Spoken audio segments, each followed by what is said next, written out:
This present looks at the feasibility of building a cross-country course at Fossehill. It looks at the public opinion of whether viable and what they want from the course. It also looks at all the costs involved in building and maintaining it, resulting in if it is financially viable. With nearly 1 million horses in the UK, people use cross-country courses either for professional purposes or for pleasure. This can include preparing for competition, training youngsters, or just a fun day out with your horse.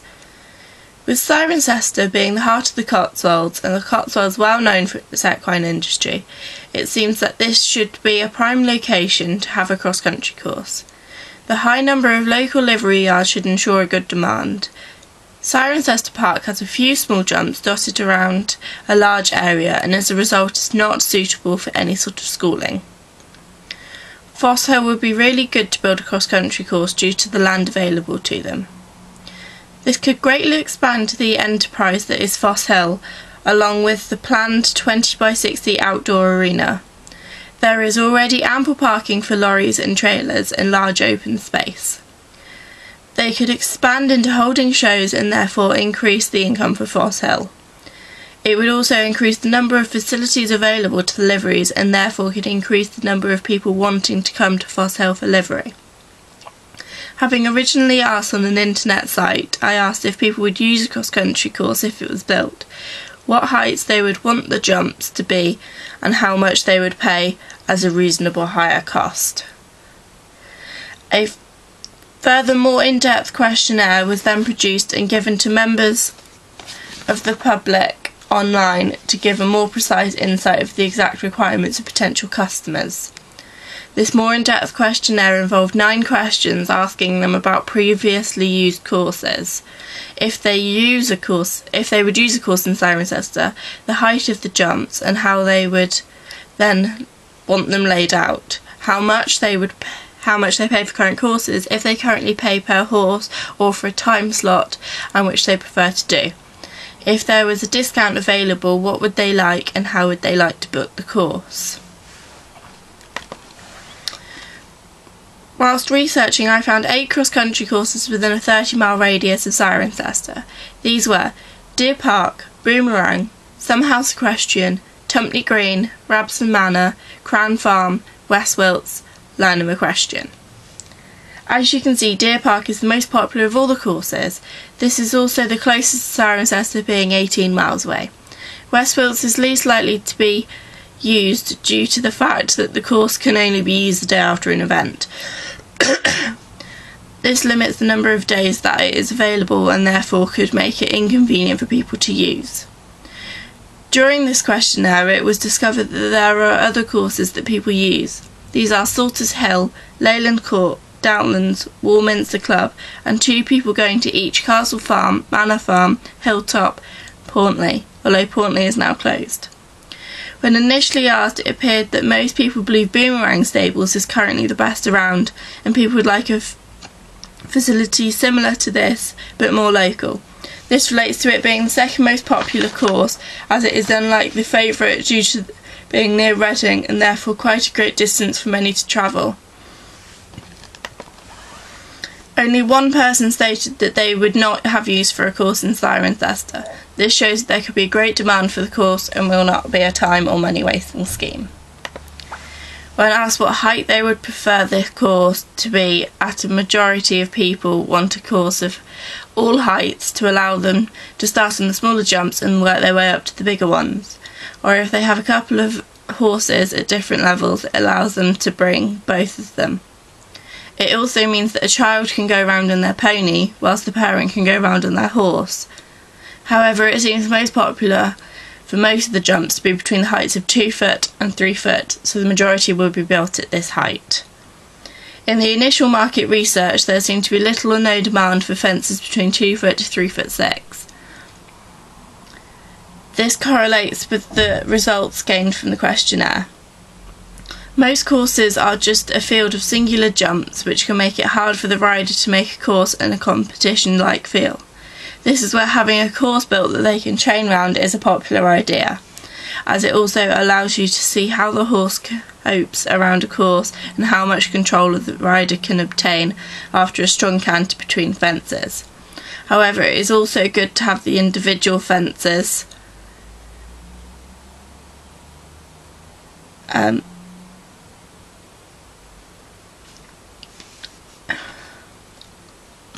Individual fences to allow them to have the opportunity to work every single fence or combination if it is a problem area, for example a coffin fence.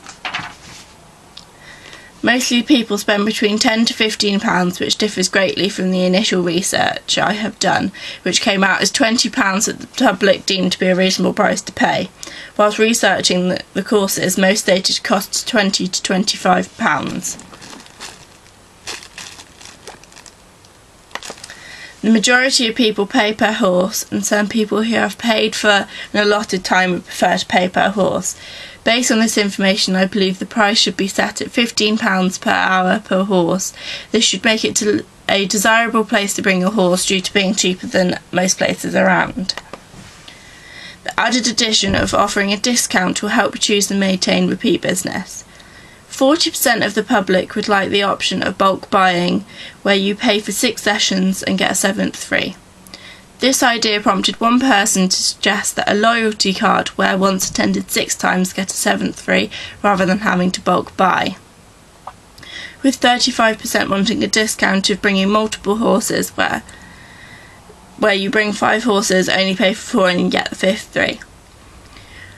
One person suggested that, however, people quite often don't have this many horses to bring, therefore paying for 1 horse in full and getting a 2nd horse half price. 25% like the idea of a discount card where you pay £10 and get 10% off every time you come, and you renew this card yearly. Another suggestion was to have an off-peak discount. I don't believe this is a viable option due to often there not being an off-peak time, or this is used for maintenance, as normally during off-peak season the courses are also closed to preserve the ground. Overall, I believe that the loyalty card where you attend 6 times get a 7th free is a good idea. This works both for individual riders or business with several horses, as offers a discount option to both, by either done by the number of horses brought or an individual horse that visits several times. It is also more likely to mean that there is repeat business, as people always like to get a free reward. 87% of the public like to have the option of being able to either ring up and see if the course is free at the time, or the option to be able to book a time slot in advance so that they know they have it at a set time on a certain day. The overall cost of building this enterprise is £5,848.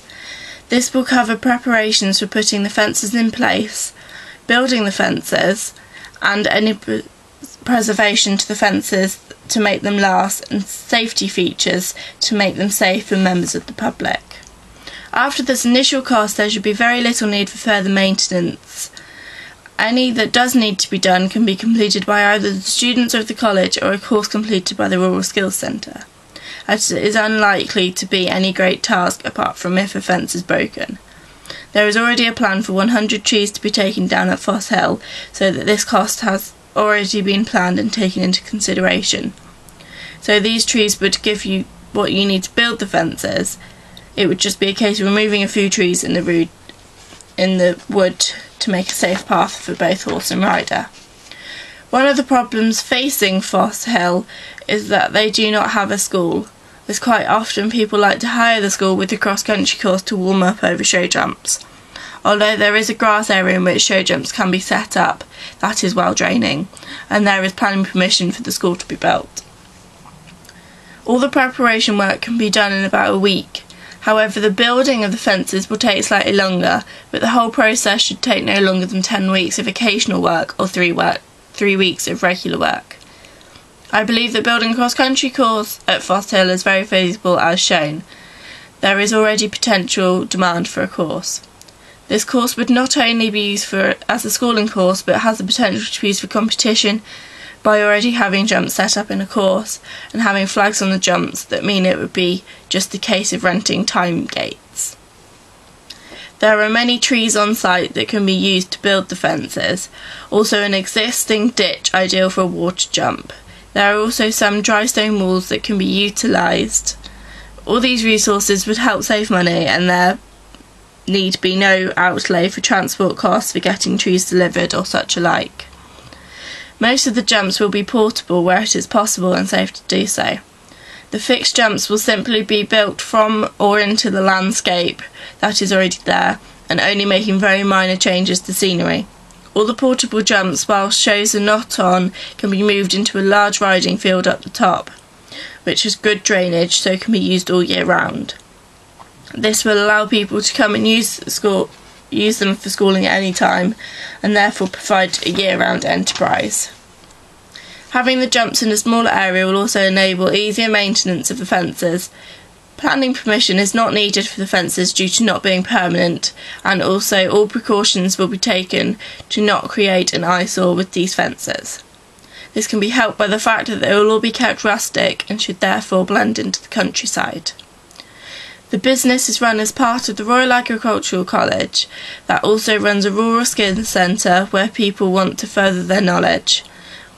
There are synergies here where the participants in the rural skills courses could practice their skills in helping to build the course. Dry stone walling students could be used to either rebuild or change height or remove sections of wall to then be used for the course. Chainsaw maintenance, operating and cross-cutting along with the felling and processing tree courses would cut down costs of getting a tree surgeon in to cut down the further trees. It would then be a case of getting in a sawmill to cut the trees down to size and therefore in a usable state for using as jumps. The degree students can also help to maintain the fences, as it gives them some hands-on experience and also means not having to pay for labour costs. Although labour costs can be covered by both students and the Rural Skills Centre, there is still equipment that is needed to both make the jumps and then make them safe for a horse and rider to jump, and would not cause any possible injuries to either horse or rider. I believe that I could have done more research into finding out about the public's opinion by going around all the yards in Cirencester and finding out if they would use it. This is because there are only so many times you can ask people online to complete a survey. Another question that would have been good to add to my questionnaire would be the types of jumps that people want to use to see what